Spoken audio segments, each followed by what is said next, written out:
धन की देवी की दुश्मन होती हैं ये 11 आदतें। नंबर 1, सूर्यास्त की पूजा में घंटी बजाना।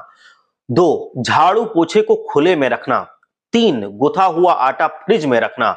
4, सूर्यास्त के बाद दही को उधार देना। 5, सिंक में लंबे समय तक चकला बेलन पड़े रहना। 6, पति का बिना कुछ खाए पिए घर से बाहर निकलना। 7, बंद गैस चूल्हे तवा कढ़ाई रखना। 8, एक साथ 3 रोटियां देना।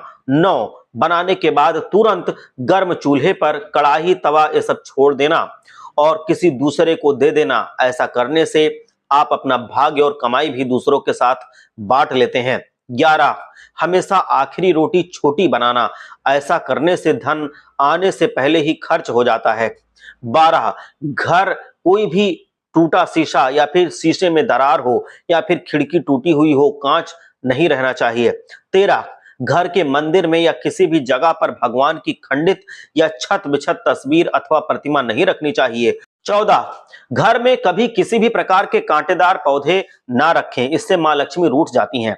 15, घर में एक ही देवी देवता की प्रतिमा या तस्वीर आमने सामने ना रखें, ऐसा करने पर आपकी आय कम और खर्चे अधिक होते हैं। 16, घर में कोई भी घड़ी, वाहन या इलेक्ट्रॉनिक सामान खराब या बंद अवस्था में ना रखें। 17, घर की अलमारी के अंदर फटे पुराने कपड़े या फिर उनकी पोटली नहीं रखनी चाहिए। 18, प्रतिदिन तुलसी के पौधे की पूजा करनी चाहिए।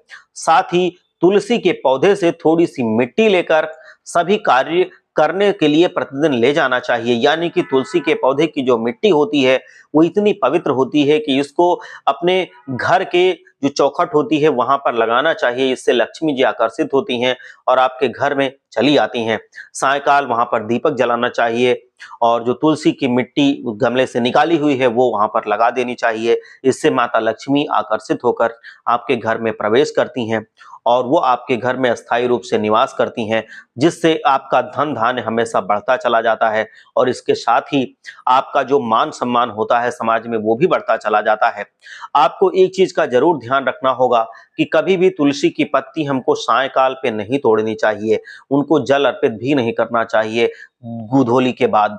और जो एक और चीज है जो हमें तुलसी माता से संबंधित जरूर जान लेना चाहिए वो ये होता है कि कभी भी जो संडे वाला दिन होता है, रविवार वाला दिन होता है, उस दिन तुलसी की पत्तियां नहीं तोड़नी चाहिए, ना ही उनके गमले से मिट्टी निकालनी चाहिए और ना ही हमें उनको जल देना चाहिए। क्योंकि रविवार वाले दिन तुलसी माता भगवान विष्णु के लिए व्रत रखती हैं, उपवास रखती हैं, तो उस दिन वो चाहती हैं कि उनको कोई डिस्टर्ब ना करे, उनकी पत्तियां ना तोड़े। इसी वजह से ना तो उनको जल चढ़ाना चाहिए और ना वहां से अपनी पत्तियां तोड़नी चाहिए, ना मिट्टी निकालनी चाहिए। तो इन सभी बातों का ध्यान रख के आप लक्ष्मी माता को हमेशा के लिए अपने घर पर विराजमान करा सकते हैं। 19, यदि आप नियमित रूप से माता लक्ष्मी की पूजा और आरती करती हैं तो ये उपाय आपके घर में कभी भी धन की कमी नहीं होने देता है। हर हर महादेव। जय लक्ष्मी माता।